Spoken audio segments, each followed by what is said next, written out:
So the financial statement of a sole trader, anytime you are given the trial balance as the one that you are given there, the figures that are on the trial balance, first of all, the trial balance should balance if we have the debit and the credit balances. And then you have to go through the additional information first before you do anything, so that you can be able to highlight those balances that will be affected by the additional information. So additional information number one says that inventory as at 31st October 2016 was 268,212,000. That is the closing inventory, because if you look at that date, inventory as at 31st October 2016, and on the required part at the bottom there, it is the income statement for the year ended 31st October 2016, the same date as the inventory that you are given as additional information number one. So that is the closing inventory when the financial year is coming to an end.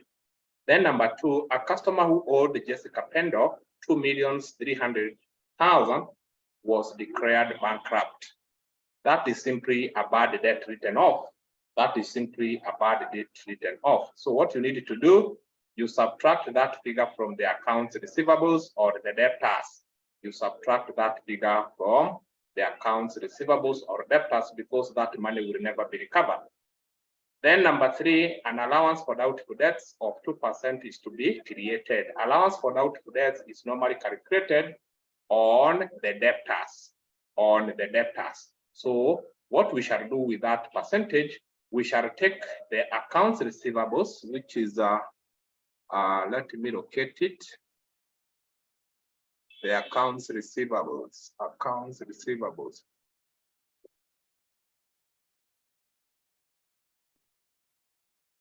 Yes, it is somewhere here. The 1, 2, 3, 4, 5. The fifth item from the top, accounts receivables and accounts payable. The one that is on the debit is the receivable because it's an asset. The one that is on the credit here is the account payable or creditors. So what we shall do here, using additional information number two, first of all, we take these 2.3 millions, we subtract from that figure, 217. And I forgot to tell you this, if you look at the trial balance that we are given here, at the top there, we are told shillings in thousands on the debit and the credit, shillings in thousands. So the figures that are in the trial balance, 3 zeros have been omitted. Like, for example, the first figure here for motor vehicle at cost, we are given 16,950,000. It simply means that it is 16,950,000. 3 zeros have not been indicated there. So what we shall also do with the additional information, we shall be omitting the 3 zeros. Like this closing inventory, we shall use 268,212. 268,212. We shall not make use of the 3 zeros so that the figures can be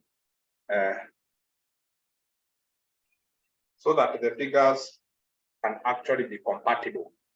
So instead of using 268,212,000, we shall only use the first 60, or in short, we shall be omitting the 3 zeros. Like additional information number two, where we have a customer who owed Jessica Pendo 2,300,000, we shall only use 2,300, so that the figures can be compatible. So I was stressing on additional information number three, that 2%. That 2%, you are going to calculate it on the net of accounts receivable. So what you'll do, you will take this 114,300 for accounts receivable here in the trial balance. Then you deduct 2,300. The figure that you will get now is what you are going to calculate 2% on. And then number four is about depreciation. The key thing about depreciation, just look at the basis. In this case, the assets are depreciated on a straight line basis. So if it is straight line basis, you calculate that percentage on cost. It should be on cost. So you take 25% times the cost of the motor vehicle. You take 20% times the cost of equipment. 10% times the cost of furniture and fittings. If it is straight line method, it is on cost. But if it was on reducing balance, we shall use the net book value. Then insurance prepaid, we said any prepaid amount is an excess amount, you deduct. Wages and salaries accruing, those are accrued. We are Prepaid we subtract, sorry, and then accrued we add. Accrued we add. Let us do the working. Let us do the workings.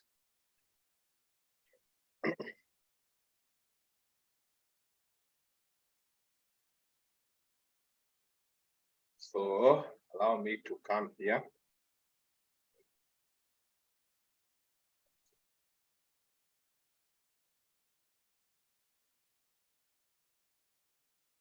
The workings.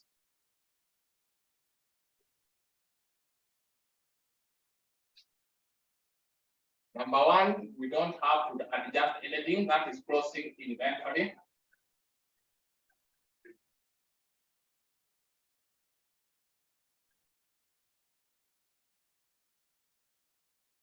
To a customer who owed Jessica Pendo 2,300,000 was declared bankrupt. That is a bad debt written off. I don't know whether in the trial balance we have another figure for bad debt written off.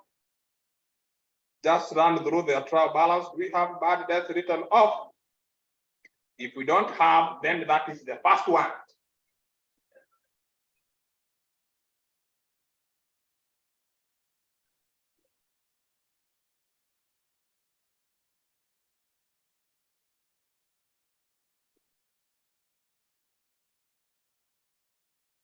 Number three, an allowance for doubtful debts of 2% is to be created.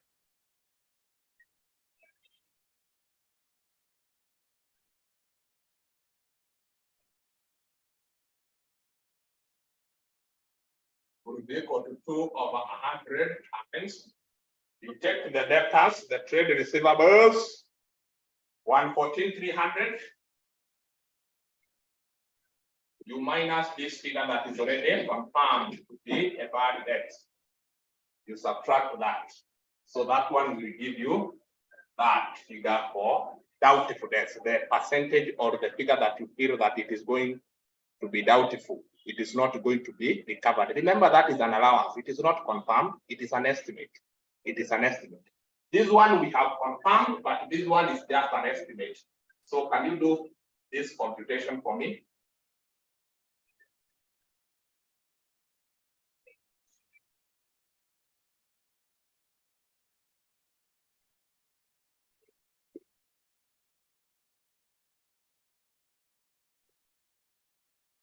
It's 2240. 2240.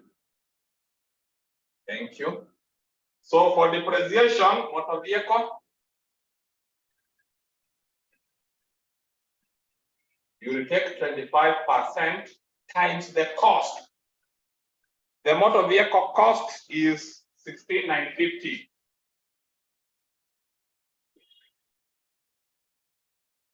And you do 25% of that.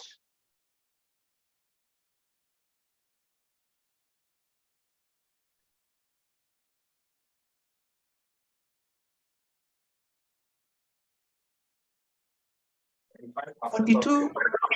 2375. Yeah, 4237.5. What about equipment?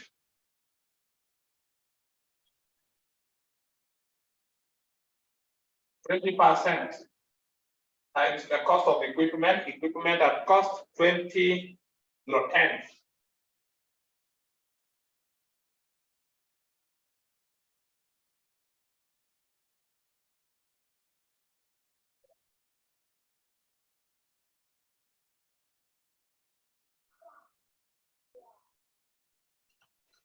What is 02?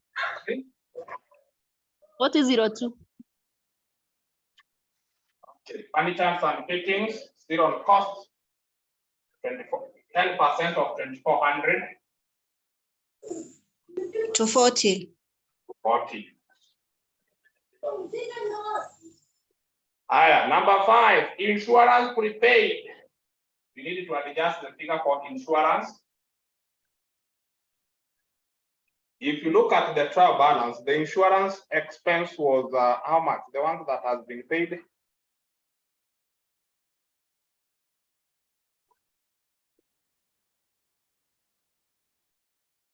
$29,600. 7976. If it is prepaid, you less because you have excess. You paid excess, you minus the excess, which is 576. So what do you get if you raise 576 from 2976? 2400. 2400. That is the figure that you are supposed to pay for insurance. Then number 6 is about wages and salaries.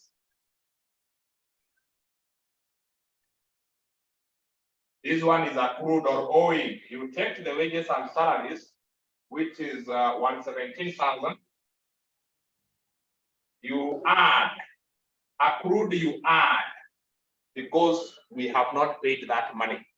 We have not paid that money, which is 3,000. This one will be, Mwalimu, yes? remove the 3 zeros on We omit 117. The One 3 No. zeros. The 3 zeros are there. The figures in the trial balance, we use them the way they are. The ones that are in the additional information are the ones that we omit 3 zeros. Okay. Yes, yes. We get it like that. That is 120,000. yes, 120,000. 120,000. Yes, it's the figure for salaries and wages that was payable. Once you have done those adjustments, now you can come and do your statements. Your statements. Number 1, we are told we do the income statement. This is Jessica Pendle. The name of the business is for Jessica Pendle. Income statement.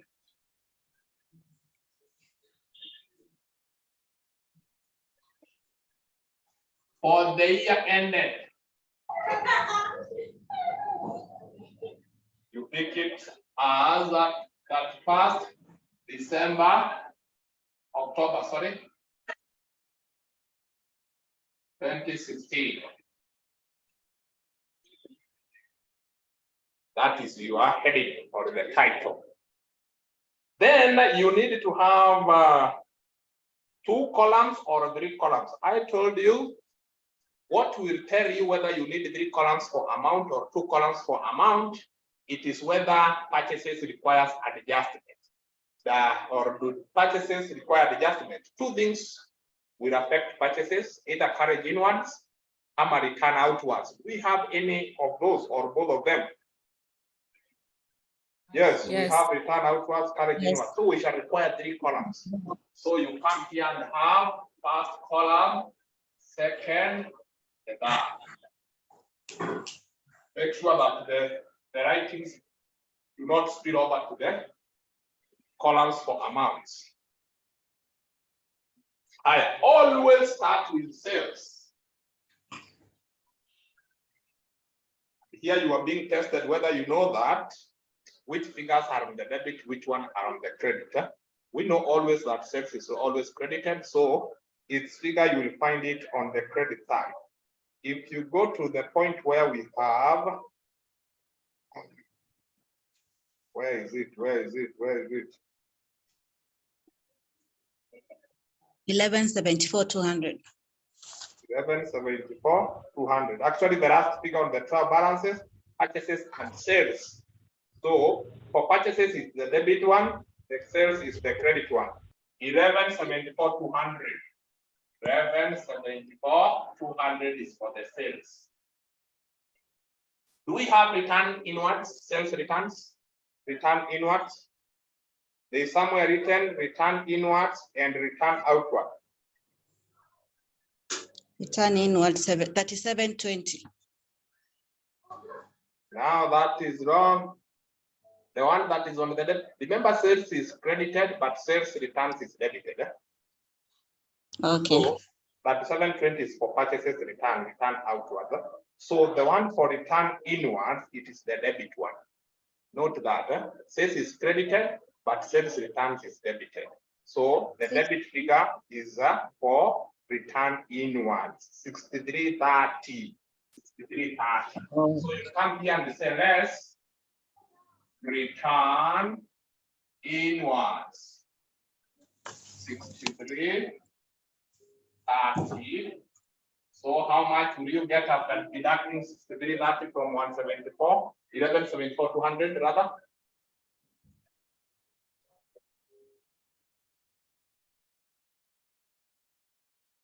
$1174 minus 6330. 1167,870. 1167,870. 870. Confirm. Huh? That is what we call the net sales. Huh? That figure there is our net sales. So then we can come here and say less cost of sales, where we have opening inventory.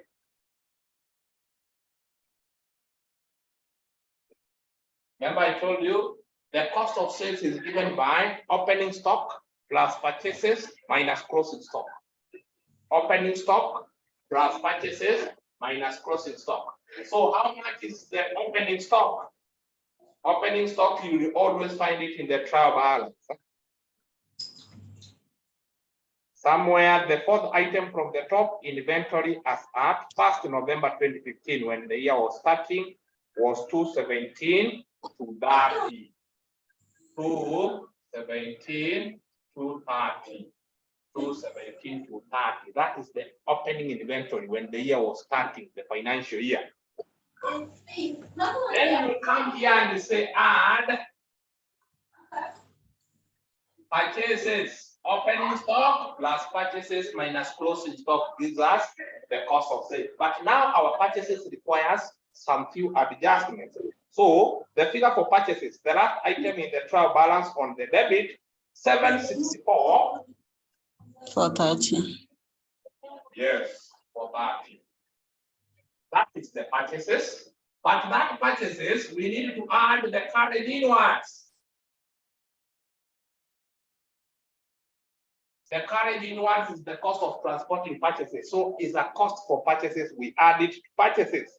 So there's somewhere written carried inwards. Hope you can spot it. 2280. Then you rest. Return outwards. So return inwards, you sell it, you rest it from sales. Huh? Return outwards, you rest it from purchases. You rest it from purchases. And return outwards, if you look at return inwards and return outwards, 6330, we took it as return inwards. 3720 is for outwards. 3720, this one we are resting. So the purchases plus this minus this will give us now the net figure for purchases, which we shall add to opening stock. Can we do that computation?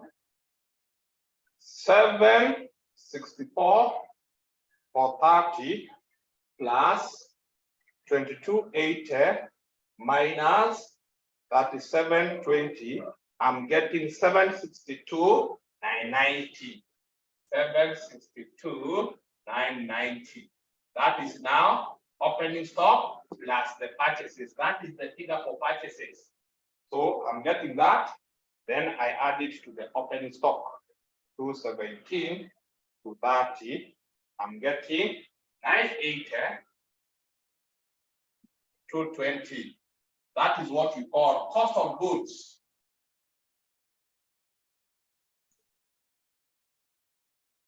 Available for sale. Cost of goods available for sale. Opening stock plus purchases. Then from that cost of goods available for sale, we minus the closing inventory.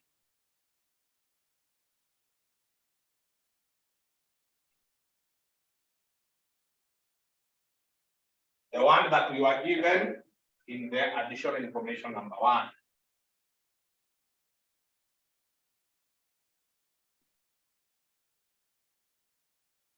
That is where we shall get the cost of sales from.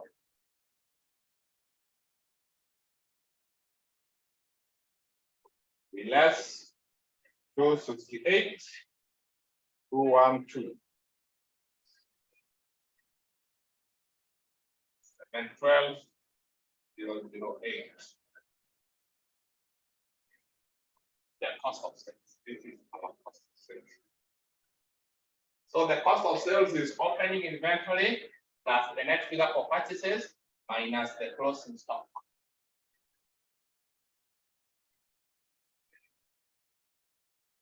So the goods that we sold, they costed us this much. Yeah?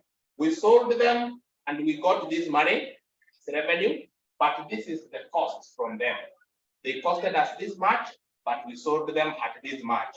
The difference between the sales income minus the cost of sales is what we call the gross profit. Eh? The gross profit. The gross profit, it is going to be 1167,870 minus the answer that we have there. It is 455,862. 455,862. That is our gross profit. That is our gross profit. Whenever you have arrived at the gross profit, the next step, ask yourself, apart from this gross profit, which is the income or the gross income from the buying and selling of goods, do we have other sources of income to this business? Do we have other sources of income to this business? The discount received, the commission received, interest received, rent received. If we have any of them, we add them here. They are other sources of income. We have them. We have them. So we shall go to our trial balance and confirm. The good thing is that you need to find them by actually looking them at the credit side. They normally appear on the credit side when the trial balance is given as a debit and credit. So our actual task is to confirm those figures that are on the credit, whether there is anyone or any of those figures that qualifies to be called a revenue. So the first one at the top, 76,900, is for accounts payable. That is not a revenue. Then accumulated depreciations, they will always be on the credit, but they are not revenues. The capital the same, it is always on the credit and it is not a revenue. There is sales returns or return inwards on the credit, that's 720, not a revenue. And sales is always on the credit, 1174,200, and that also is not a, we have actually taken care of it here. So we don't have any other source of income, no other source of revenue apart from the sales. So this is the final income to the business. So what we shall do, we shall come here and we raise expenses.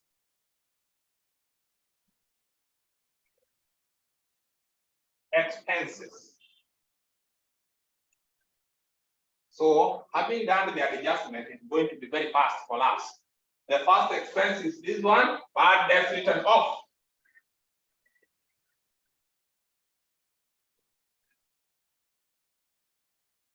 That is our working number 2. We got the figure to be 2,300. In the middle column, press that figure. Allowance for doubtful debts increase.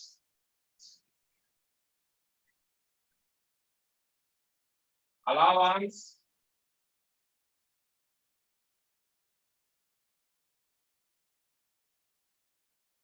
it is an increase because in the trial balance we are not given allowance for doubtful debts. If you learn through the trial balance, we are not given any figure for allowance for doubtful debts. So this one, it is the first one. So it is increasing from 0, this amount, 2240. That is our working grid.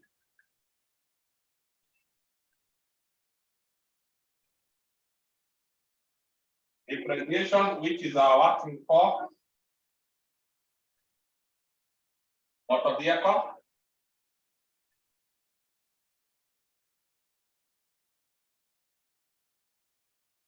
$42.7. Sorry, 42.37.5. Equipment.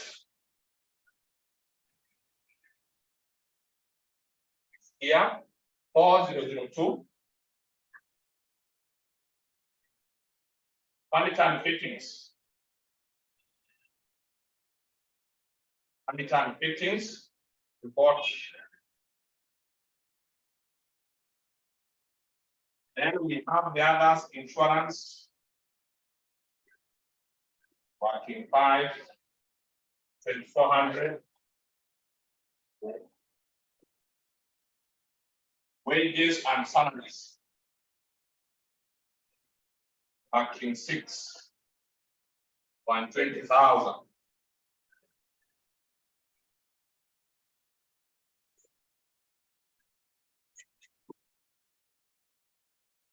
Then let us go to the trial balance. Those are the ones that required adjustments. We might have other expenses on the trial balance that did not require any adjustment. I want to run from the top of the trial balance. Mwalimu, songa kidogo kindly. Let me move this way.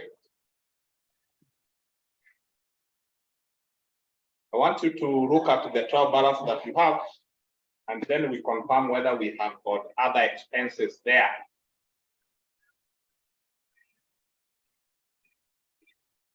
Motor vehicle cost is not an expense. Equipment cost is not. Furniture cost not an expense. Remember, what we normally take as expenses are only depreciations from non-current assets. Fixed assets, the expense is only their depreciation, which we have actually incorporated here. And we only use the expense or depreciation for that year only. The ones that we are given there as accumulated depreciation as at 1st November 2015, don't use them in the income statement. Those are the previous year's depreciations. And the expenses that we are supposed to record in this statement are only those expenses for this year only. So those accumulated depreciation, they belong to the previous years. They don't belong to this year. Those that belong to this year are the ones that we have calculated, and those are the only ones that we use. For the previous years, don't use them in the income statement as the expenses. Kindly only use the figures that we have calculated for depreciation. Those ones, we shall use them later on when we are looking for the net book value of those assets. Capital is not an expense. Drawings is not an expense. Cash at bank, it is not an expense. Cash in hand. Yes. 1 second, please. The depreciation for furniture and fittings, is it 240 or 24? Confirm. 10% of 2,400 is going to be 240.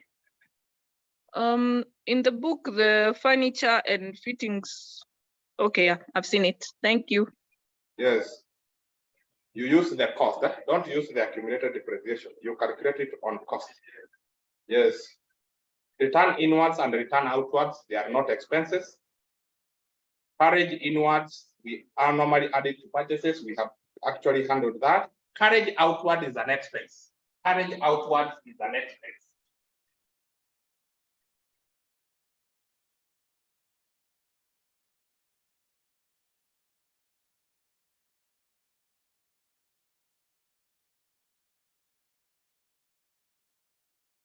This is what figure.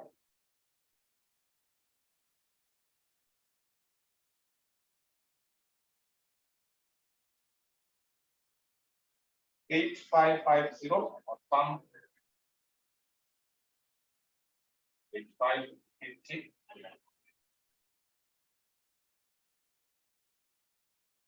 Salary expenses, they are expenses, include them.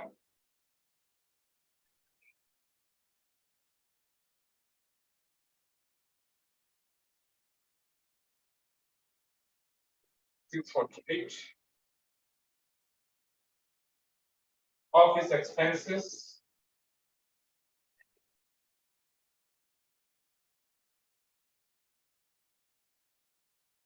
That's fine.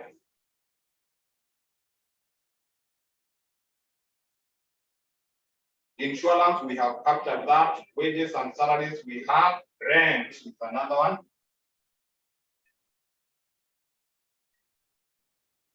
$24,600. Telephone expenses.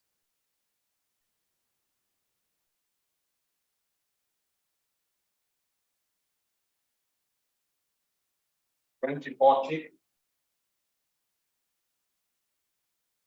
Motor vehicle expenses.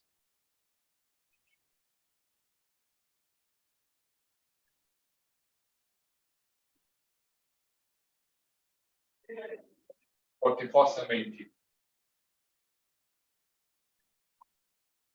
Those are the expenses the business incurred in the entire year. Add them.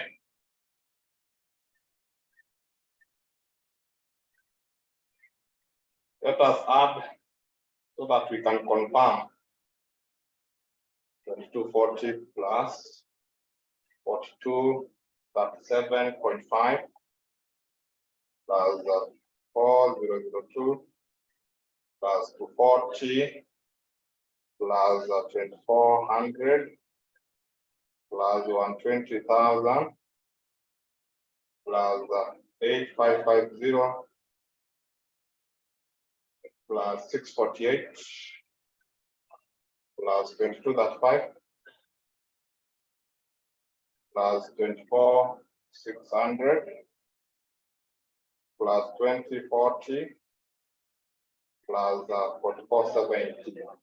I'm getting 177 and 62. Somebody to confirm whether if you add all these expenses, you are going to arrive at that figure.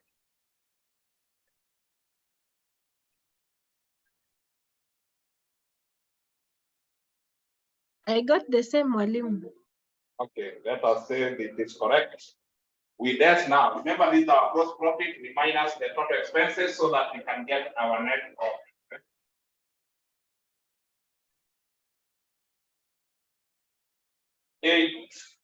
8,455,862 minus my answer getting 277.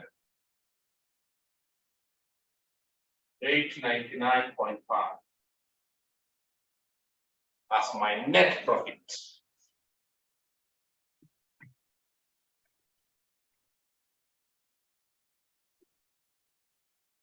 That is how the business performed. Remember when we were doing the introduction to accounting, we were actually at one point we looked at the objective of accounting and said it is meant to measure the performance of the business. So this net profit is how the business performed that financial year. That was the performance of the year in that year, or the performance of this business that particular year that came to an end on the 1st October 2016. So it is very important for you to understand how the income statement is prepared. Start with the sales, you minus the sales returns or return inwards, if the question has provided. Then the cost of sales. The cost of sales deals with opening inventory plus purchases minus the closing inventory. But if purchases requires an adjustment, the adjustments are made in the first column. And actually, you can actually now conclude this way that the third column for amounts, it is only meant for adjustment purchases. If purchases does not require adjustment, then we don't need this column. We can comfortably work with this two. We can comfortably work. Dada, I'm saying this. nimekuja. For three columns, the first column there is only meant for just purchases. That is where if you have carried inwards and return outwards or any one of them, you require three. But if purchases does not have carried inwards, does not have purchases returns or outwards, you can work with these two columns. It is going to be very, very okay. That is the end of it. So don't mix them. Don't come to expenses and then include the purchases there. No, put every item where it belongs. The upper part is known as the trading account. It is known as the trading. Then, after getting the gross profit downwards, we normally call it profit and loss. So those items that are supposed to appear on the trading account, let them appear there. Those that are supposed to appear under the profit and loss, let them appear there. So don't mix the two. As I told you, accounting is all about entries. The moment you have indicated each and every item where it belongs, even if your answer here might not be correct, you will get a lot of marks. you will get a lot of money. So unless somebody is copying, I intend to go to the next statement. We do it very fast before we do something else.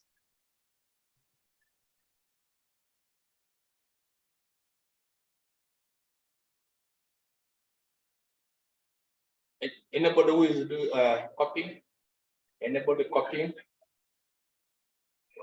If you have all copied, then I should have that statement.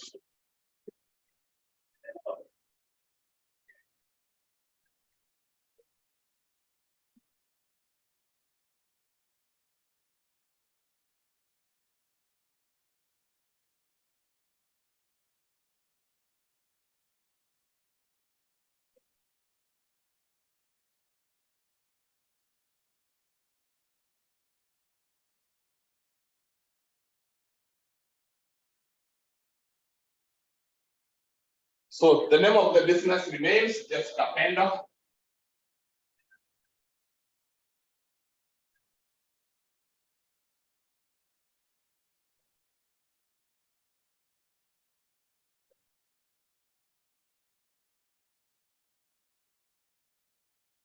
Statement of financial position. This one we normally say or date it as at that 1st October 2016. We normally start with the non-current assets.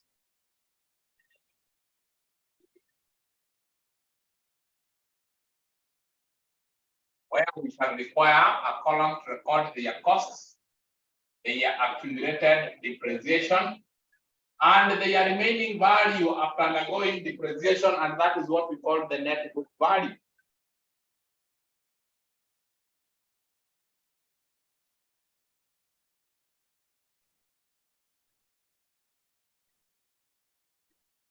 Like that. So let us go to our question and find out the assets that we had that are of non-current nature. Motor vehicle is one of them.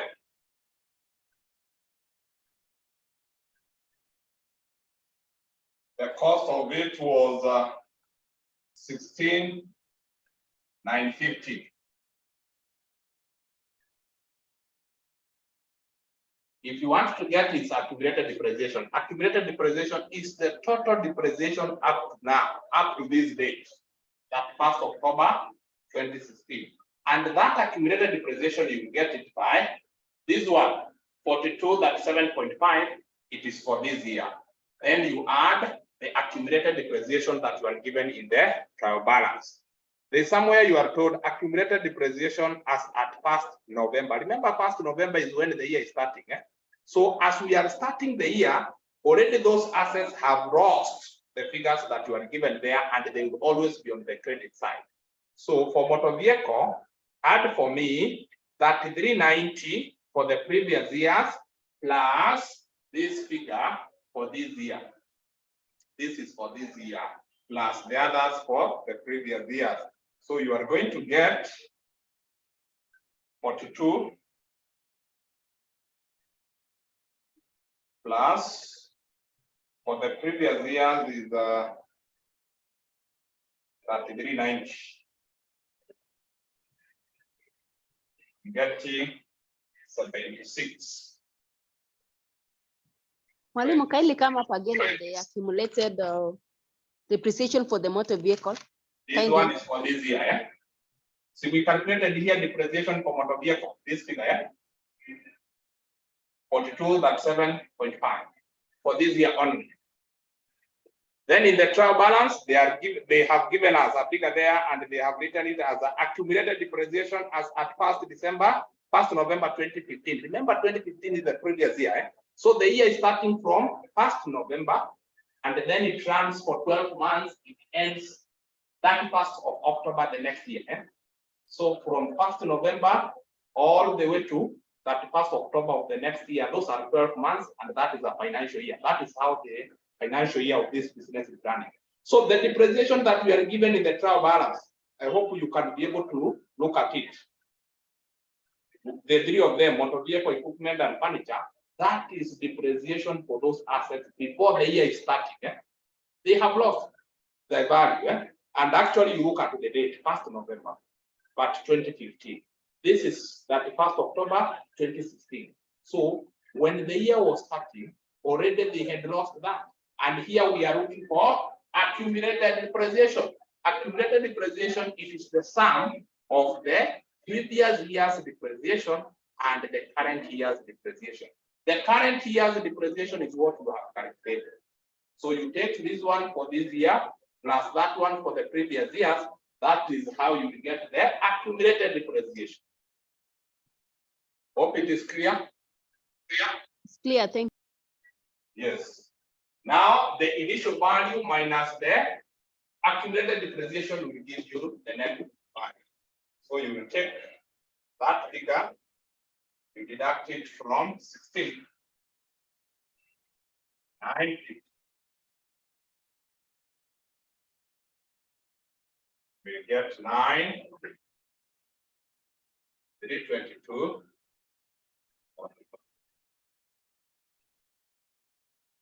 I forgot to tell you this. These figures you need to indicate them like that. Indicate that they are in thousands. They are in thousands. Even the ones that are or in the income statement. At the top there, put shillings with the 3 zeros. Indicate that all these figures that we shall be putting in those columns, they have 3 zeros at the end there. For equipment,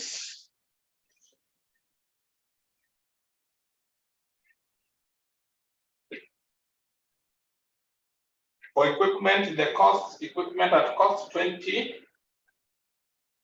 10. Accumulated depreciation, you will take the depreciation for equipment 4002 plus the one that is in the trial balance. So it is going to be 4002 plus 4002. It is going to be 8008, 8004. Because here it is 4002 and in the trial balance is still 4002. So you add the 2.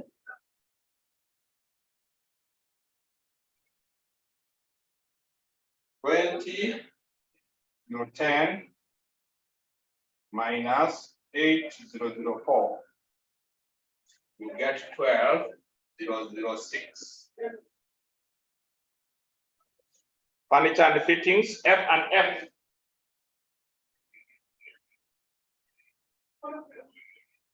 The cost, furniture and fittings at cost 2400. Accumulated depreciation 240 here. And in the trial balance, there is another 240. If you add the 2, 480. The cost minus accumulated depreciation will give you that.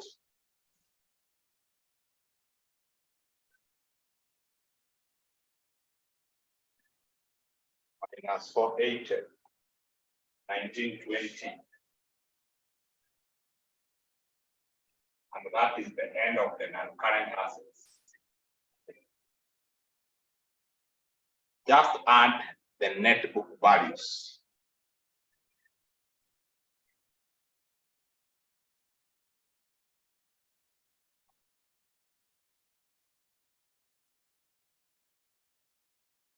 You add this net book values, I'm getting 23,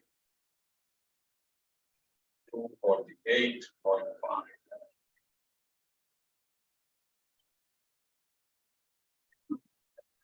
Understand that part.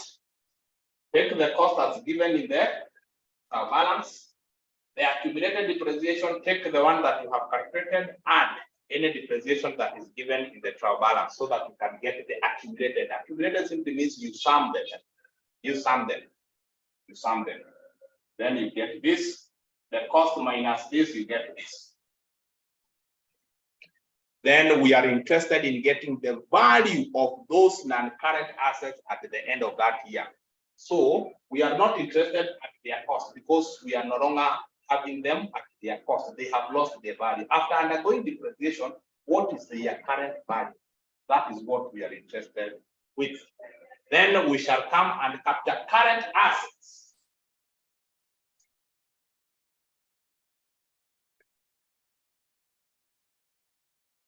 Current assets, we said always remember the closing inventory. The closing inventory, it is still in the business. It is still an asset in the business. It is still not yet sold. This figure, 268, 212. 268, 212. Accounts receivables or debtors.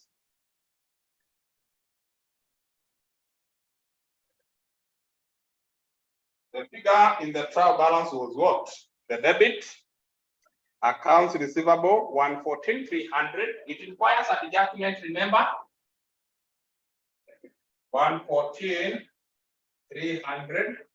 You minus the figure that was confirmed to be bad debt. Actually, this one, bad debt written off. Then there is this allowance for doubtful debts, 2240. The figure that we were expecting to receive is 114,300. But then we were told there's a debtor that has been confirmed to be bankrupt. That figure we cannot get, or that amount we cannot get, we deduct.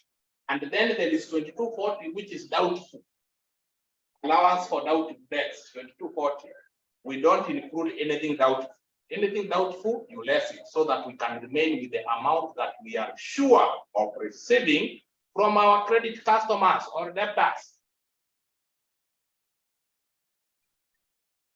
114,300 minus 2,300 minus 2240, 109,760.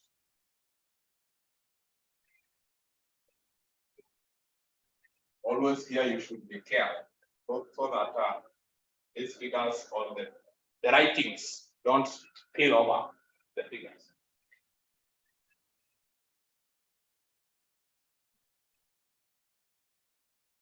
Then any prepaid expense, it is a current asset. Remember that. Any prepaid expense is a current asset. Here we have prepaid insurance.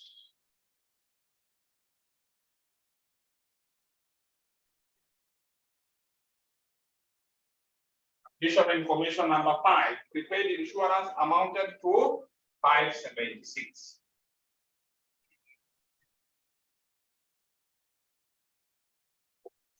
Accrued expense is a liability. Apart from that, we have any other current asset, cash at bank? It is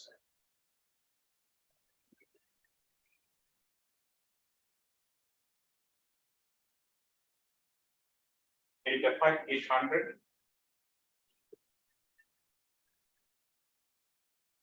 Cash in hand.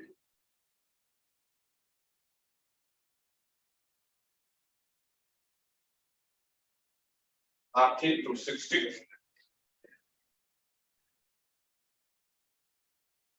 Mwalimu, the one you have put at 800, is it drawing? It's drawings. That is Yes. drawings. Oh, there. Yeah. So cash, it is going to be 13 to 60. 13 to 60. Okay, thank you. And then cash in hand, it is 336. Thank you for noting that.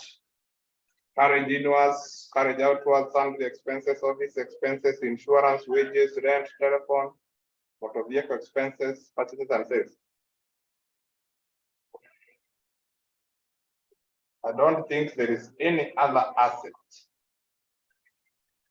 We don't have any other assets in this business. So let us do the summation of the current assets. Mwalimu, where do we put drawings? We shall deduct it from capital. Okay. Drawings, it is money taken from the business for personal use. So it is reducing the capital that we invested. Okay, 268 212 plus 109, 760 plus 576 plus 13,260 plus 336. 392 and 44.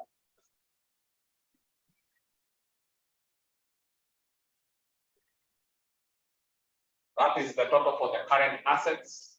We add to the net book values of the non-current assets so that we can get the total value of our assets. Plus 23, 248.5. You get 415, 392.5. That is what we call total assets.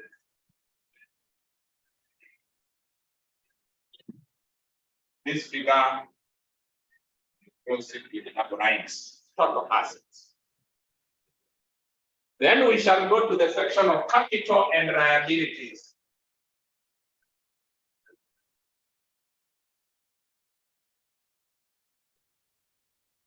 Where we will start with capital.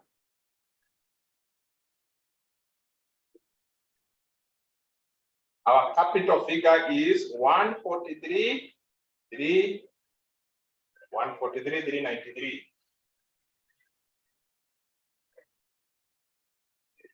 You add the net profit that we got, then you raise the drawings. That is where we use drawings. After getting or capturing capital, you add in net profit, but if it was net loss, we would have deducted here. Then we raise drawings. So can you remind me the net profit from the income statement?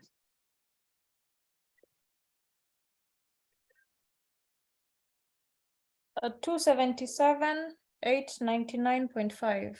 277, 899.5. 899.5. Then our drawings is 85,800. That computation will give us the net capital at the end.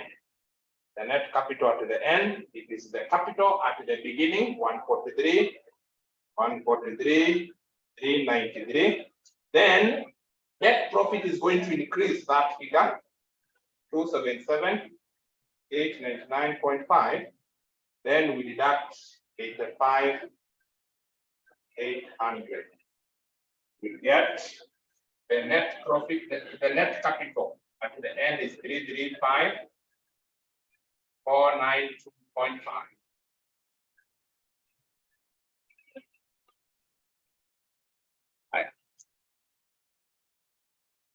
Then we shall ask ourselves, do we have long-term liability? Here we confirm whether we have got a long-term loan.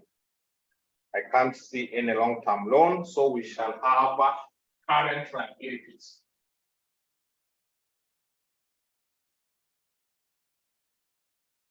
Our current liabilities, the trade payables. This is the other name for creditors. Remember that? Trade payables or accounts payables. It is the creditors, what we owe our suppliers. Liabilities are debts. So what we owe our suppliers, where we have accounts receivable and accounts payable, 76,900, which is on the credit, is the accounts payable. 76,900. Then any accrued expense, it is an expense that we have not paid. It is a liability, it's a debt. Additional information number 6, wages and salaries accruing. Accrued wages and salaries not yet paid. So it is a liability to the business. Additional information number 6, 3,000.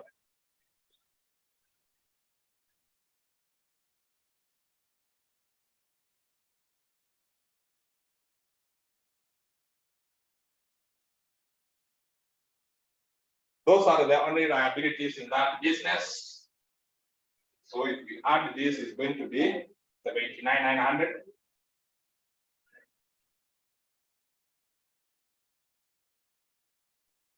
That should give us total capital.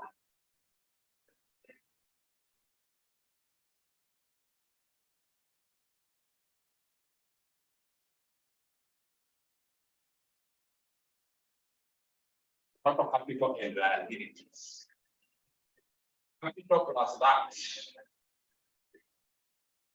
Capital plus liabilities.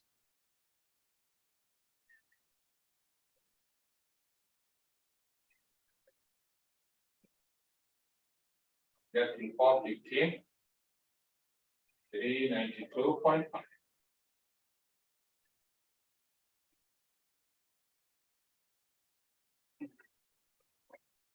And for sure, the total capital, sorry, total assets and the total capital and liabilities, they are coming to agreement. It's the same figure. And we said that is in accordance with the accounting equation. Assets must be equal to capital plus liabilities. So capital plus liability is this figure, which is actually the same as to assets. The statement of financial position should actually be in compliance with the accounting equation. It should comply with the accounting equation. Total assets must be equal to total capital and liabilities at any given point in that business. Financial statements of a sole trader. Financial statements of a sole trader. That is how we handle it. So the big question here is, have you understood what goes to the statement of financial position and what goes to the income statement? If you have done so, then you are okay. The other thing, you need to note that in the statement of financial position, we only deal with 3 items: assets, capital, and liabilities, period. The only thing that comes here, if it is an expense, it should either be accrued or prepaid. If it is an expense, the only thing is related to expenses that comes here, it is either accrued or prepaid. Expenses or revenues. But all the expenses and their revenues should be in the income statement. Should be the income statement. Only consider the amount that is prepaid or accrued here in the statement of financial. Na mambo inakuwa ni shwari. Can somebody ask me a question?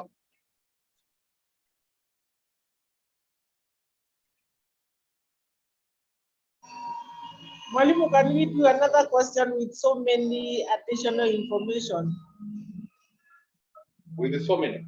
Anyway, as I told you, I see so many additional information which you have to do calculations on. the good thing is this, as we go to the financial statements of a partnership and the company, the same additional information will be appearing. So don't worry, we shall do more as we go to the partnership and the company. They will be repeating themselves. The format is the same. The format is the same, with only few adjustments here and there. So, but at the end, the adjustments will say the debts, the bad debts, the allowance for doubtful debts, the depreciation, the prepayment, and the accruals. This was supposed to be in there. So don't be worried so much if it is not well understood. Now,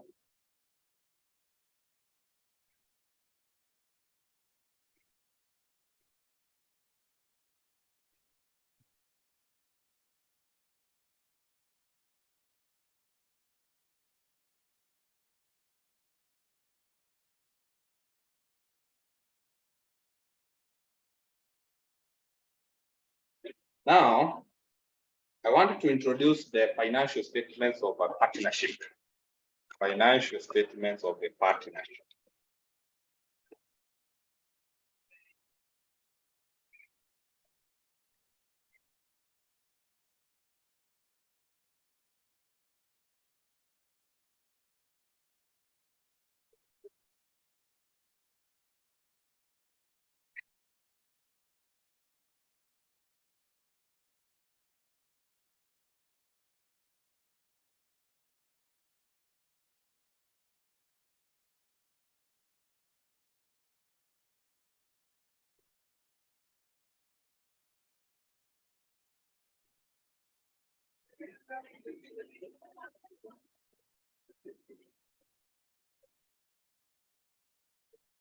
So for a sole trader, the profit and or loss that is going to be realized from the business, the whole amount belongs to the sole trader himself or herself. That money is not shared with anybody. But a partnership, it is a form of business that is owned with a minimum of 2 and a maximum of 20 partners. The owners of the business are known as partners. That's why it is known as a partnership form of business. So we have got more than one owner. When they are more than one, then the profit that is going to be generated or the loss that is going to be incurred, it must be shared. And that element of sharing of the profit or loss, we normally call it appropriation.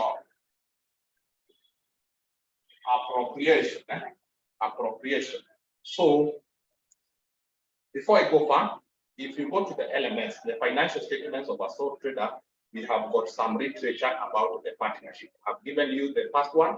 It is a form of business whereby the minimum number of owners is 2 and the maximum is 20. So it can be a business with from 2 to 20 partners. Therefore, the net profit that is going to be realized, it must be appropriated. So the other thing that you need to remember is the types of partnerships. We have got those partnerships we call limited. We have got the unlimited. The limited simply means that the liabilities of the owners are limited. And when we say that the liabilities are limited, remember liabilities are debts. Debts, when they are limited, it simply means that in case the business shuts down, it is unable to continue with its operations. Then if you are a limited partner, you cannot lose your personal assets to pay business debts. You cannot lose your personal assets to pay business debts. So what you can lose in that business, it is limited to the amount of capital you contributed. That is the worst that can happen. It is the amount that we invested in that partnership, that is what you can lose. But you cannot lose your personal assets to pay the business debts. Remember, a business will stop its operations simply because it is unable to pay its liabilities.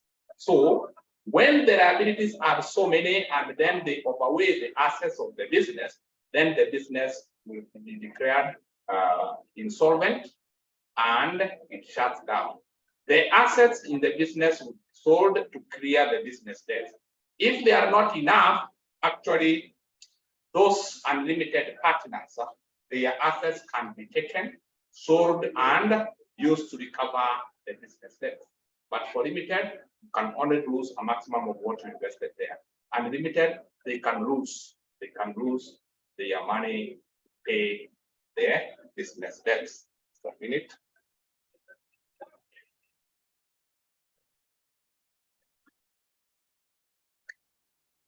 Then we have the trading and non-trading.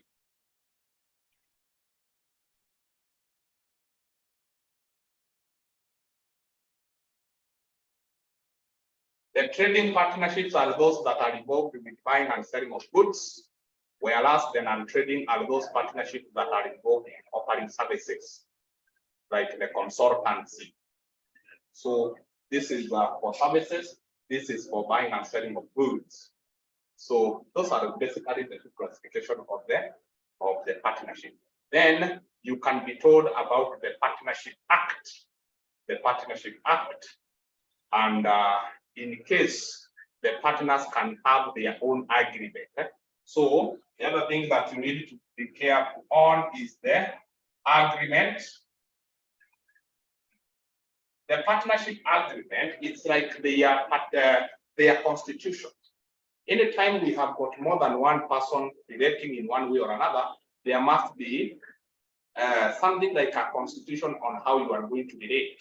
So in a partnership, we can have a partnership agreement, which will stipulate the amount of capital each member will contribute, how profit and losses will be shared, how they are going to hold their meetings, how to admit new partners, how to expel partners from the business, among other things. If they are going to give interest on capital as a partnership, of what percentage? If they are going to allow partners to do drawings from the business, they are going to charge those partners an interest of how much? The interest to be charged on drawings, interest to be received on capital. All those agreements can be captured in a document we call the partnership. So it is also a question that you can be asked. Outline the content of the partnership. What does it contain?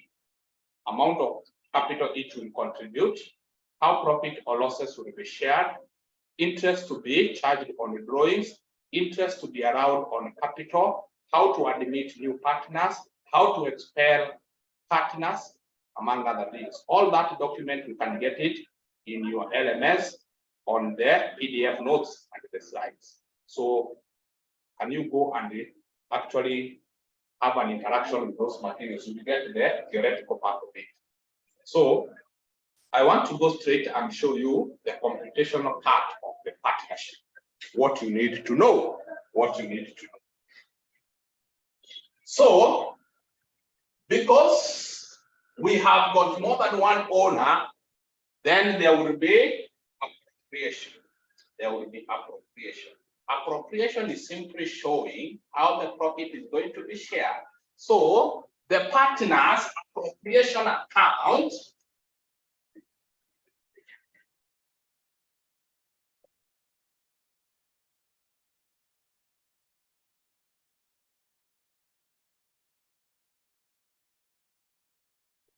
after getting the net profit, that is not the end of the income statement for partnerships. We are going to have this extension, the appropriation account, whereby, remember, you had arrived at the net profit. You had arrived at the net profit, like that. After getting your net profit, the same way we have arrived at it in the sole trader, you will continue and say, and interest on drawings. Remember, drawings, it is money taken for personal use. If the partnership agreement allows partners to draw money from the business for their own personal use, then they will repay with interest. That interest now becomes part of the income to be shared by the partners. It is added here. It is added to the net profit. So we shall have from partner A, the amount, from partner B, you also indicate the interest that was charged, then you transfer the figure here. You add to the net profit. Then from there, you will rest interest on capital. Partner A will receive how much? Partner B will receive how much?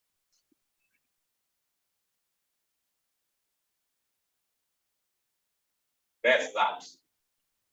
Also less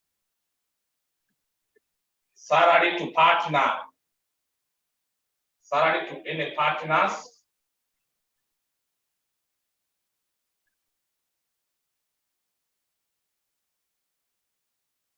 The salary that goes to that partner.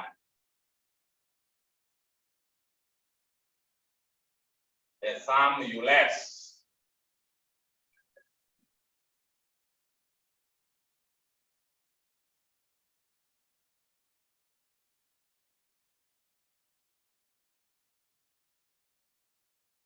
This figure, remember you had net profit, you added the interest on drawings, you got this figure. From this figure, you have less the interest on capital to partners, the salary that goes to the partners, you have left with this amount. That is now the balance. Mwalimu, just slow down a bit. So why are we Yes. lessing the interest on capital there? Sorry, come again. Why do we less the interest on capital? This is now, remember, see this income, it is the net profit from the business. This one is like an income to the partners because interest on drawings, it is the partners who are bringing the interest on the drawings that they made to the business. So this one we are adding because it is an income, an additional income to the business. The interest on capital we are raising now, it is going to the partners. We are raising what now belongs to the partners. The partners are going to enjoy from the business the interest on the capital they invested. Remember, they brought capital to the business. That capital is supposed to attract an interest. So we are paying them. We pay partner A that much, partner B that much. That money will be paid from this income. This income that the business had generated together with the interest on drawings, then it is used to pay the interest on the members who are the partners in terms of interest on the money they invest. It is like a reward. Then the salary to the partners. Those partners who are active in running the business, they are going to be rewarded with salary. So it is another money that is going to be moving out of this. And then after paying the interest on capital, paying the partner salary, there is that figure that remains. That figure that remains, it is what will be shared in how they have agreed to share profit and losses. Before they share profit and losses, first of all, the partners will be paid their interest on capital, and they are going to be paid their salary as per the agreement. And then if there is anything that remains, which is this figure here, then that figure should be shared among the partners in the profit and loss sharing ratio. So we are lessing what goes to the partners. We are adding what the partners are bringing to the business because it is an interest. Interest on the drawings, it is an income to the business. So we add with the net income, which is the net profit, to get this income. This income, before it is shared by the partners, we pay them their interest on capital, we pay their salaries to them, and then if there is anything to be remaining, it should be shared. Let me put it here like this: balance to be shared.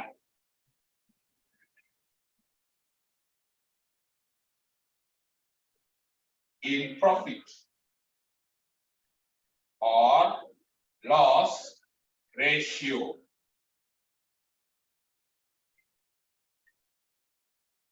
Share to partner A. What partner A should get, put there.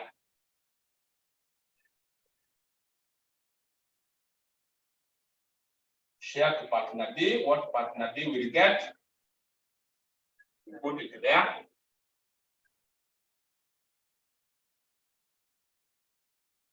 If you subtract what's to be shared and what they have shared, you realize that nothing will remain. Will remain with the nil.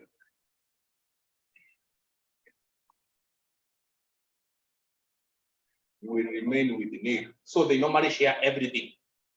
They normally share everything. So if this one was getting 40%, this one will get 60%, so that it becomes 100%. They don't actually leave any balance. They don't leave any balance.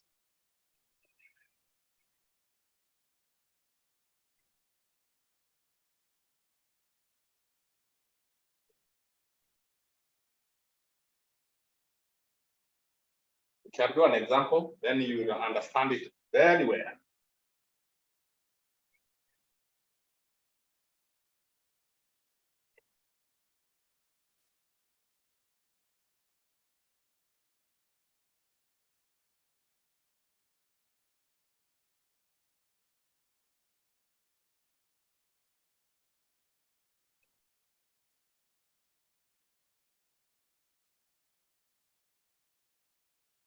And the last thing that we need to understand in the partners that we don't have in the sole trader is the partners' current accounts.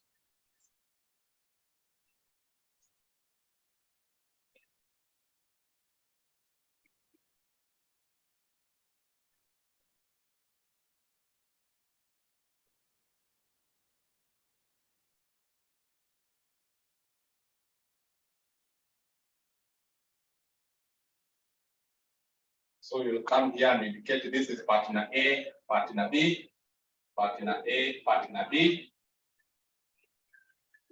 Debit and the credit sides.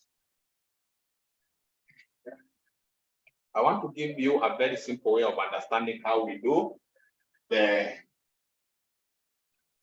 current accounts. How do we prepare the current account?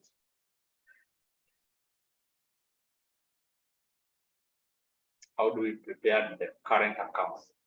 So it is very simple. On the credit, you normally indicate the figure or the amount the partners are going to benefit from the partnership. What gain are the partners going to get from the partnership? But always start with the opening balance. Balance brought down. If it is a credit balance, put it there for partner A, for partner B, like that. If it is a debit balance, you will be told in the question, don't be worried. The question will direct you whether it is a debit or credit. But if the question is silent, take it as credit. But if it tells you that partner A had a debit current account balance, weka kwa debit. But if it is silent, weka pande ile. Haya, my question is this: from this appropriation, what do you think goes to the partners, or what are the partners going to be paid by the partnership? What gain are they going to get?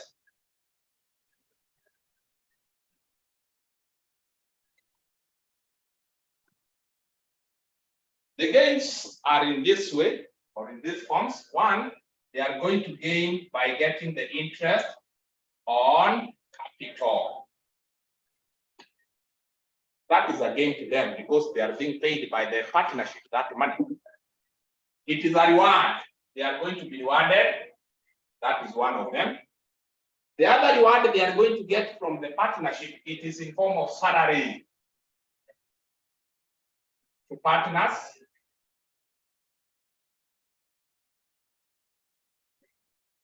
The other gain they are going to get, it is share of profits.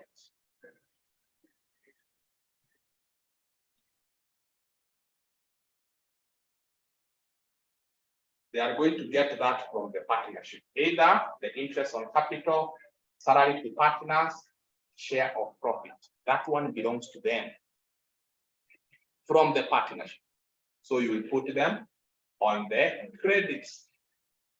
Then on the debit, we shall indicate what the partners should return back, what they need to return back or pay back the business, which is the partnership. And what they are supposed to return back, it is the drawings. This is money they took from the business for their own use, so they need to pay back that money. And the interest on drawings. They need to pay back the partnership what they took for their own use. They also pay back the interest on the same drawings. Then we shall come here and calculate the balance carried down. The total on the credit for A minus the total on the debit for A. Get the figure there. For B, take the total on that minus the total on this side. You will get that balance. Then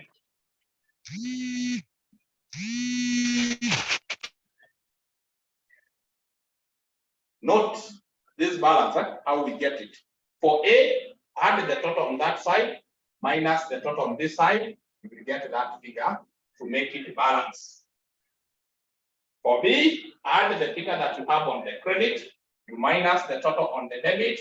You will get the closing balance there. And then the totals, they will be the same.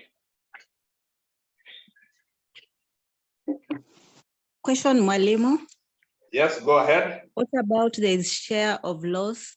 Because you've indicated If it their is the share of loss, it is going to come here. No, share of loss will come on this side. When a loss has occurred in the business, you are the one now to pay the business the loss. It is the opposite of the profit. When the profit has occurred, you get that profit from the business to you. But if it is a loss, for that business to continue operating, you pay the business the loss. So it is going to be on the debit. We shall write here as the share of loss instead of share of capital. Sorry, share of profit. Here it is going to appear as share of loss. So actually, you can squeeze it somewhere. Share of loss, and you put if any. If any, if a loss has occurred, the share of loss will appear. Okay. Hello, Mwalimu. Yes, yes. I'm a little lost as to why it was automatically assumed that the balance brought down should be a credit balance. From how we have done it, you have seen that anything the partners are going to gain from the partnership, it is credited. So normally, the current accounts are supposed to have a credit balance because we normally credit the accounts with the gains of the partnership. Under extraordinary condition, that is when the opening balance will be debit. And in that case, we will be told clearly that partner A had a debit balance. That is when you put it here. But if the question is silent, consider those opening balances to be credit. Sawa. Yes. Under normal circumstances, because all the gains are credited. So the current accounts should have credit balances in the normal circumstances. But in any extraordinary circumstance, it is going to be on the debit, and the question will actually instruct you like that. Let me share a document from the past papers so that we can attempt one or two before we call it a day.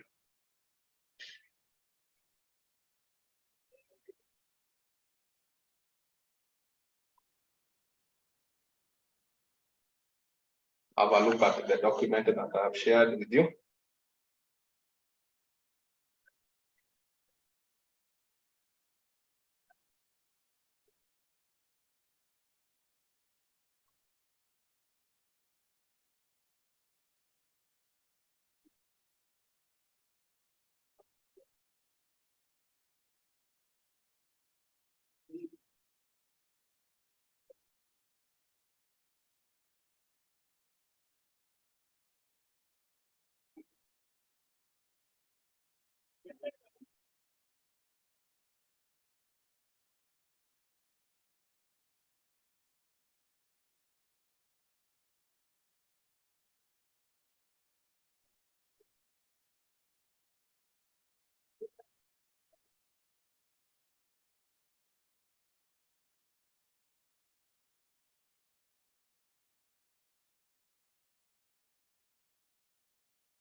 Wait as I take a cup of water.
Yes, the class is still on.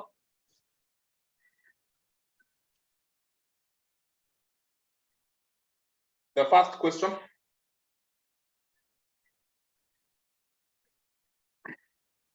The following information was obtained from the books of Salim and Job Partnership for the year ended that 1st December 2018. Balances brought down as at January when the year starting, the capital for Salim and Job. Their current accounts for Salim and Job. You can be able to see the current account there. They have not told us whether it was debit. They are just silent. When it is silent, like in this case, we shall take those balances to be credit. Then number 2, profit and loss sharing ratio is according to their capital contributed by each. Let me do the working here.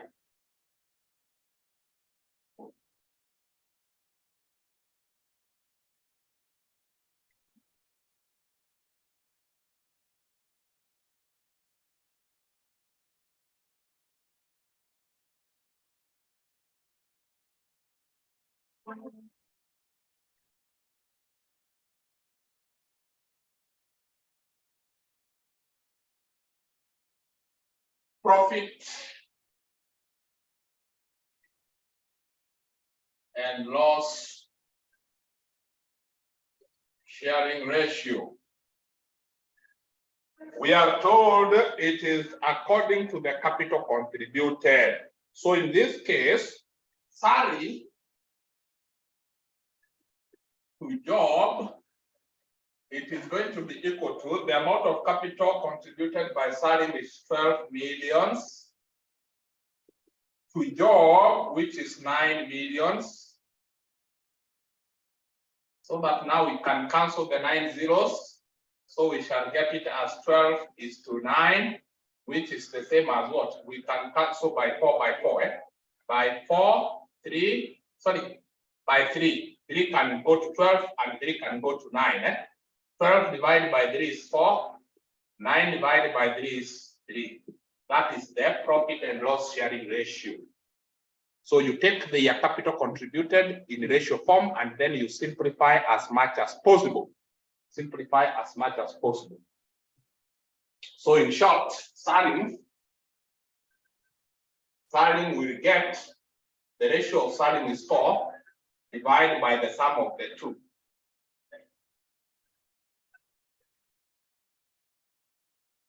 And then the Job will get the ratio which is 3 over the sum of these 2 is 7 of the profit. Of the profit amount to be shared. That is what they mean. Take the ratio of each, divide by the sum of the ratios, you multiply by the profit. That is how they are going to get it. Number 3, net earnings for the year, that is net profit.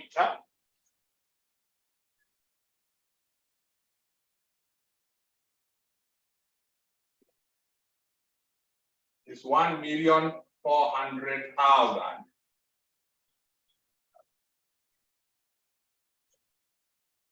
Number 4, the partners agreed to charge interest on drawings at the rate of 8% per annum and pay interest on capital at the rate of 10% per annum. So we can calculate here interest on capital. Salim will get 10%. The interest on capital we are told is 10% times the capital for Salim, which is 12 millions, which is going to be 1,200,000. For Job, we take the same 10% times the capital he contributed. So this one will be equal to 900,000. The interest on capital.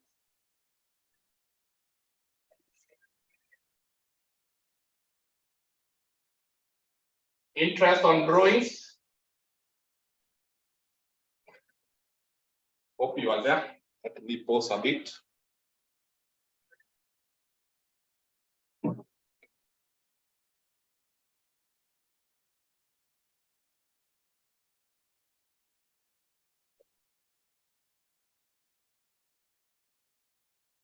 Interest on drawings. The partners agreed to charge interest on drawing at the rate of 8%. Drawings are captured as additional information number 7. The last additional information 7, that is where the drawings are captured. Drawings during the year amounted to, so interest on drawings for Salim, it is going to be equal to 8% times the drawings for Salim, which is 2,400,000. For job, you take the same 8% times the drawings for job, 1,700,000.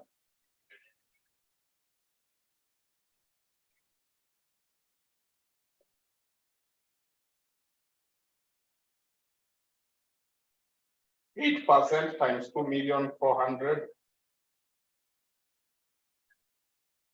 182,000. For job, 8% times 1,700,000, 136,000.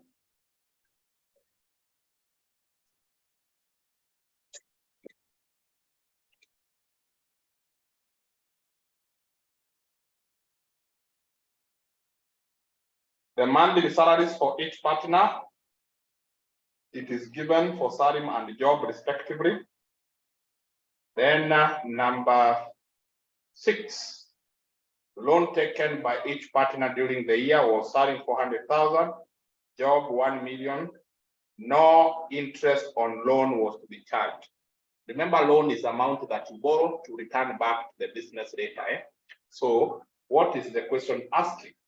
The question is asking, we do the partner's current accounts.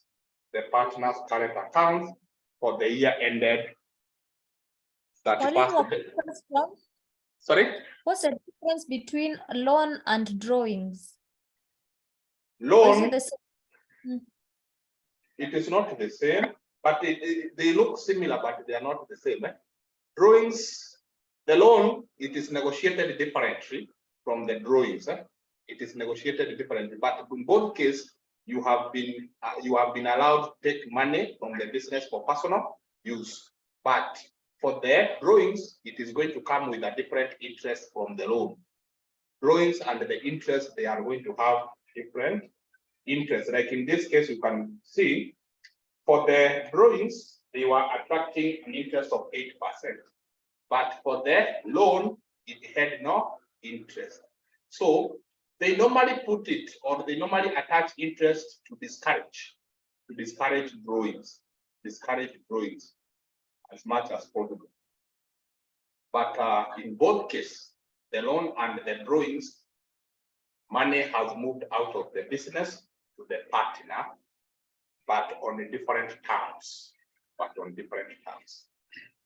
So the question was requiring we do the current accounts. How do you do the current accounts? Here we had Salim and job. The partners' current accounts. Debit, credit.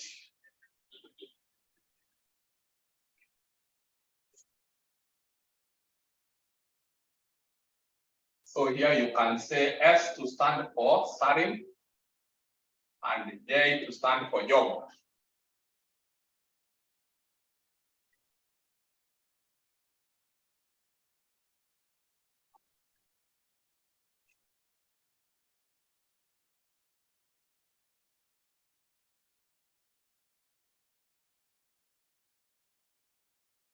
So it is as simple as this. What belongs to the partners or what they are supposed to enjoy from the partnership, put it on the credit.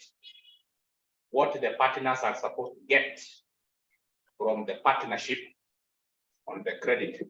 But start with the opening balance. Current accounts balances, the one that you are given at the top there. Come here and write balance brought down. Starting 6,550,000. Job 3,700,000.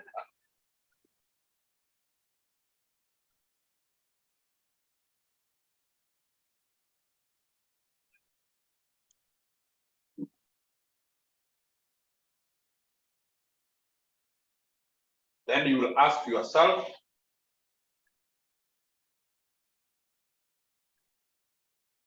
how much or what are they supposed to gain?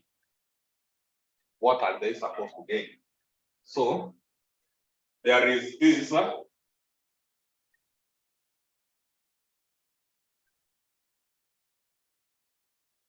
interest on capital.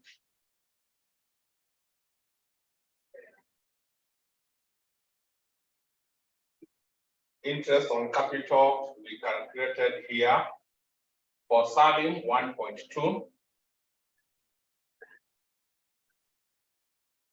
For job 900,000.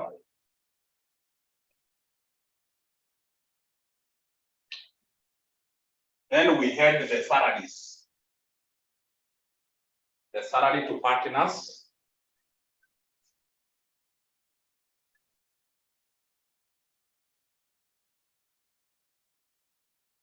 The salaries, number 5.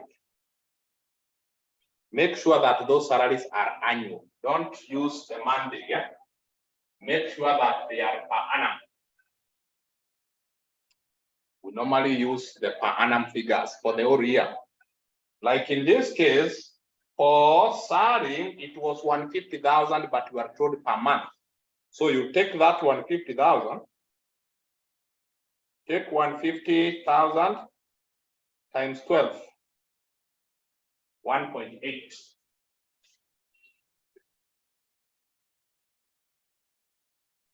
For the other one, job, it is 120,000.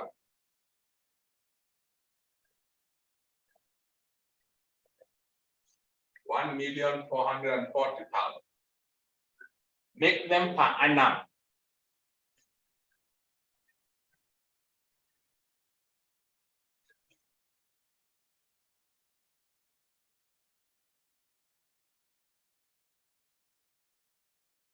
Share of profit. Hiyo lazima tufanye appropriation ndo tupate.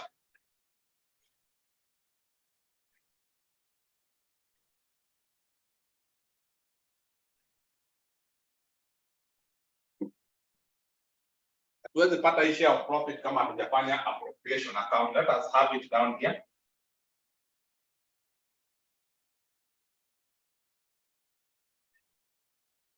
Appropriation.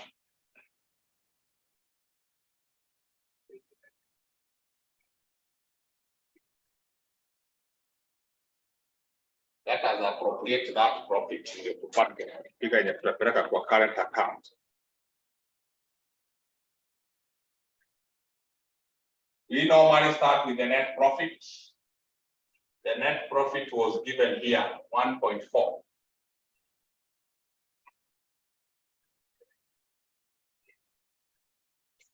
And interest on drawings.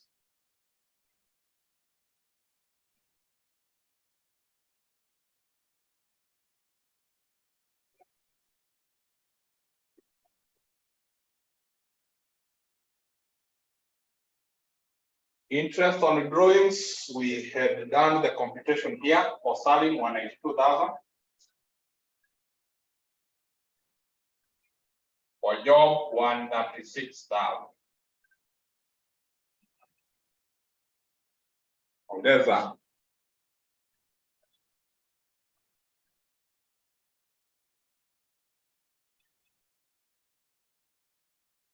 plus 136,000. 328,000.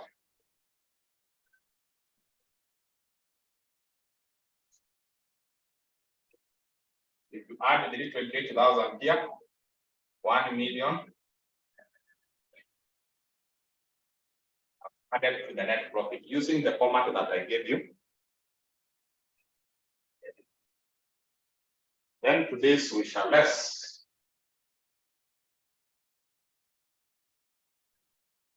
interest on capital. Summing interest on capital, you just pick these figures, 1,200,000.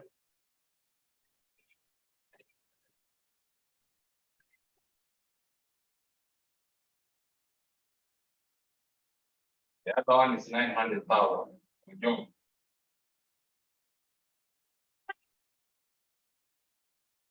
That is how much? 2,100,000.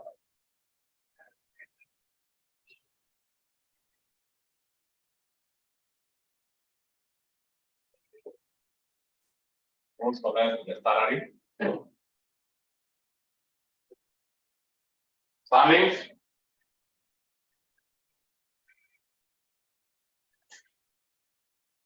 Salary ndio hii tumepata hapa 1.8, 1.44. 1,800,000. 1,440,000. The two combined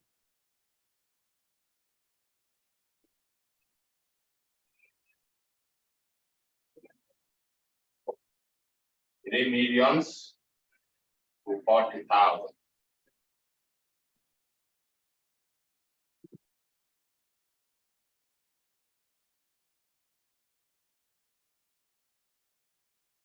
These two we are resting, but here a loss.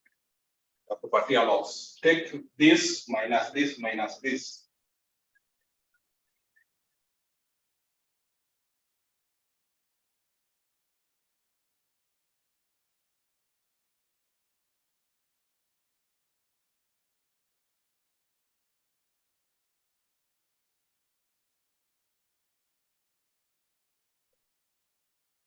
This 612.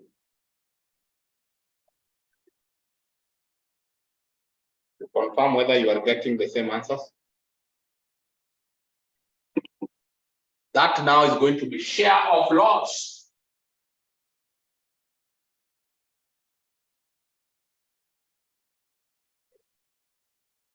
Salim, whatever we had here, Salim should get that 4/7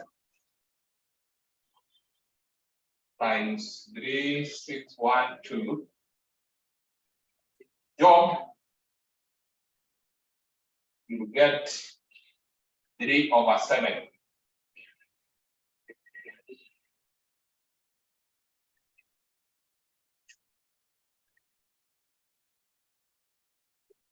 Four over 7, 3/7. This one is negative.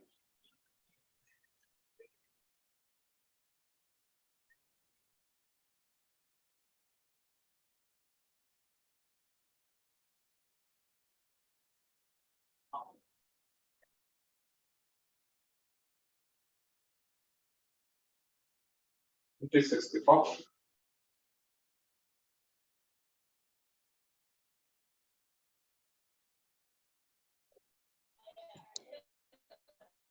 Three divided by 7 times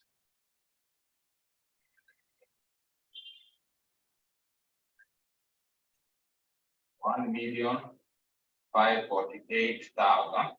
Ukiadd hii na hii inastahili kupatia 3,612. Ndio ukiminus hapo ikupatia nil. Hapo chini mwisho inastahili kukuwa nil.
Acha tumalize sasa hiyo. Then we shall emphasize more in our respective classes. So this is share of loss. This is share of loss. So meaning that in our current account here, it should not appear on this side. It should not appear on this side. It should be on this side as share of loss. Share of loss on the credit side. But we pick those figures. 2064 for Salim.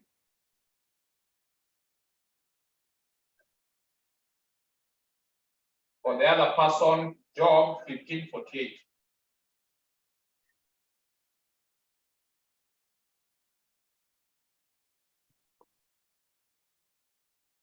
Like that.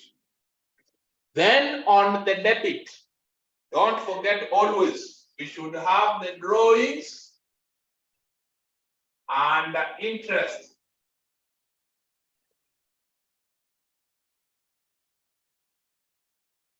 The drawings and the interest on the drawings. They should always be there. Drawings tulikuwa tumepewa kama additional information number 7. Drawings during the year 2,400,000. For Salim 1,700,000 for job. Interest on the drawings, we had computed them here. Salim 192,000. Then the other one, job 136,000. Then they had also taken loan from the business. So anything they needed to return back or to pay back the business, we debit it here. They need to refund this money, which is the loss in the business. When it is a loss, it is you now to pay back the business so that the business can run. Anything that you took in form of drawings, you pay back the business. The outstanding interest on drawings, you pay the business back, plus the loan that you took from the business. In this case, it is number 6, loan taken by each partner during the year, 400,000. They need to pay this money back for Salim. The other one is 1 million. Like that. Once that is done, you calculate the balance. You take the Salim, the total on the credit, minus the total on the debit. This one looks small, so the balance will be here. Yes.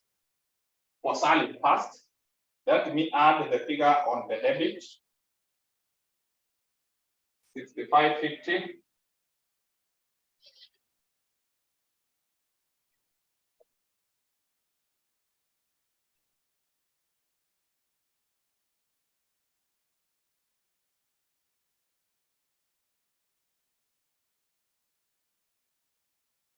$65.50 plus 1,200 plus 1,800. What we have on the debit, it comes to how much? 9,550,000. What about on the debit? 2064 plus 2,400 plus 192 plus 400. I deduct from this 4,494, so that we can have 9,550. That is for Salim. The total on this side minus the total on this side. For job, let me confirm. This one will be more also, I think so. 3,700 plus 900 plus 1,440. 6040.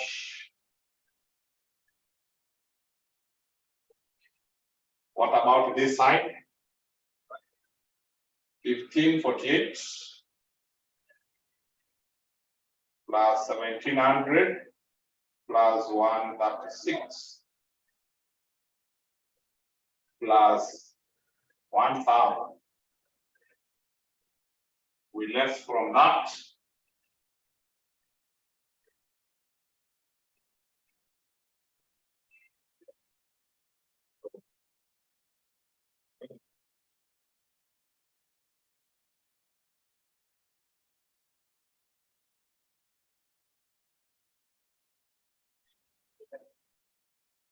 So I'm getting 1656.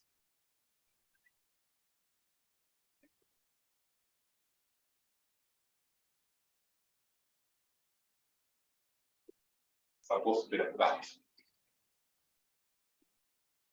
Na hiyo imeishia hapo.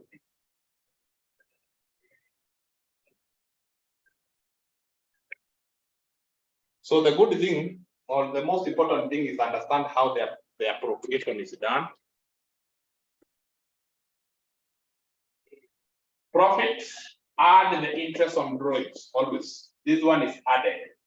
Then interest on capital, salary, and if there was share of profit to the rest here, the rest God. This one now we shall.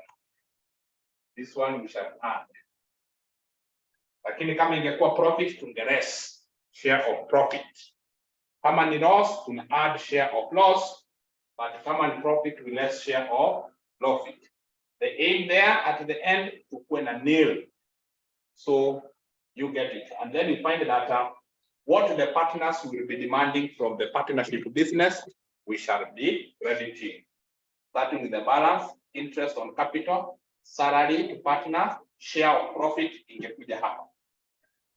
But because it is lost, it is here. Then what the partners are supposed to pay back the business, it is debited. The drawings, interest on drawings, if there is any loan the partners have taken from the business, we put them here. And if it is a loss, the share of loss should come on that side. Then you balance each individual separately so that they can balance. That gives you the current accounts.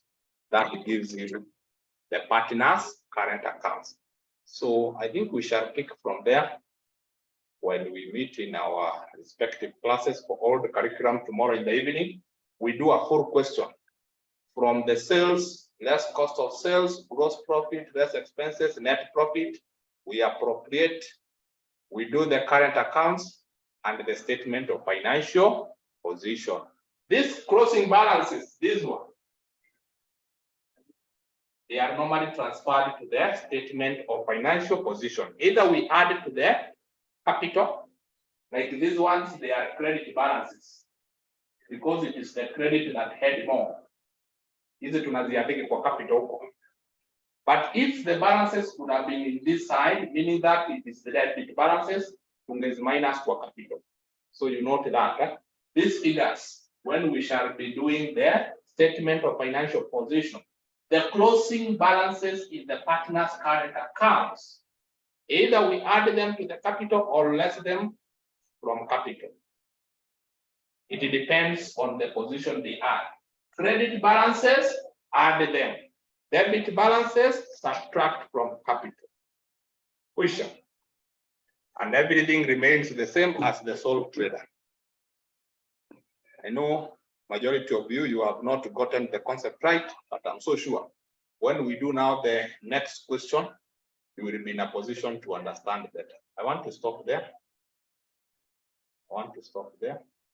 Anybody with a burning question?